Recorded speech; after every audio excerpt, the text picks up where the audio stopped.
Sir ನಮಸ್ಕಾರ. ನಾನು ಚಿಕ್ಕಬಳ್ಳಾಪುರ ವಿಧಾನಸಭಾ ಕ್ಷೇತ್ರದಿಂದ ಬಂದಿದ್ದೀನಿ. ಹಿರೇನಾಗುವಲ್ಲಿ ಒಂದು ಗ್ರಾಮದಿಂದ ಬಂದಿದ್ದೀನಿ.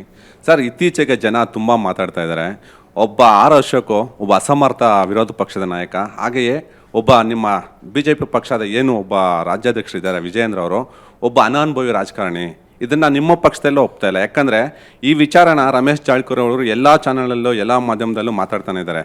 ಇವ್ರು ರಾಜ್ಯಾಧ್ಯಕ್ಷರಾದರೆ ಯಾವುದೇ ಚುನಾವಣೆಗೆ ಬರಲ್ಲ, ನಾವು ಇವ್ರ ನಾಯಕತ್ವದಲ್ಲಿ ನಾವಿರಲ್ಲ BJPಯಲ್ಲಿ. ಇನ್ನೊಂದು ವಿಚಾರ ಸ್ಪಷ್ಟವಾಗಿ ಕೇಳಕೊಡ್ತೀನಿ, ನೀವು ವಕ್ಫ್ ಬೋರ್ಡ್ ವಿರುದ್ಧ ಹೋರಾಟ ಮಾಡ್ತಾಯಿದ್ರಾ ಇಲ್ಲ ವಿಜೇಂದ್ರ ಅವ್ರನ್ನ ರಾಜ್ಯಾಧ್ಯಕ್ಷ ಸ್ಥಾನದಿಂದ ಇಳಿಸ್ಬೇಕಂತ ಹೋರಾಟ ಮಾಡ್ತಾಯಿದ್ರೆ ನಮಗೆ ಎರಡೂ ಸ್ಪಷ್ಟವಾಗಿ ಅರ್ಥ ಆಗ್ತಾ ಇಲ್ಲ ಸರ್. ನಾನು ಆಗಲೇ ನಿಮಗೆ ಕ್ಲಾರಿಟಿ ಕೊಟ್ಟೆ.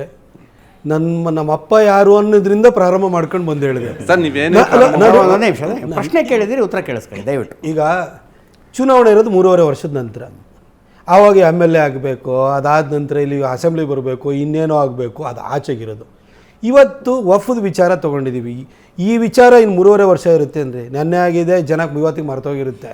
ಹಾಗಾಗಿ ನಮ್ಮ ವಿಷಯಾಧಾರಿತವಾಗಿ ನಮ್ಮ ರೈತರು ಇವತ್ತೇನಾಗಿದೆ, ನಮ್ಮ ಮಠ ಮಾನ್ಯಗಳು ಏನಿದ್ದಾವೆ ಇವು ನಡೆದಿದ್ದೆ ನಮ್ಮ ರೈತರಿಂದಾಗಿ. ಯಾಕಂದರೆ ಕಟಾವಿನ ಟೈಮ್ ಒಳಗಡೆ ಕಟಾವಾದ ಕೂಡಲೇ ಏನು ಮಾಡಿದ್ರು ಸ್ವಾಮಿಗಳು, ಏನು ಮಾಡಿದ್ರು ಗಾಳಿ ಬಂಡಿ ಎತ್ಕೊಂಡ್ಬಿಟ್ಟು ಎಲ್ಲ ಊರಿಗೆ ಹೋಗ್ರು ಜೋಳಿಗೆ ಹಿಡ್ಕೊಂಡೋಗಿ ದವಸ ಧಾನ್ಯ ನಿಮಗೆ ಅಕ್ಕಿ ಇರ್ಬೋದು, ರಾಗಿ ಇರ್ಬೋದು, ಜೋಳ ಇರ್ಬೋದು, ಇದನ್ನು ಕೊಡ್ತಾಯಿದ್ರು.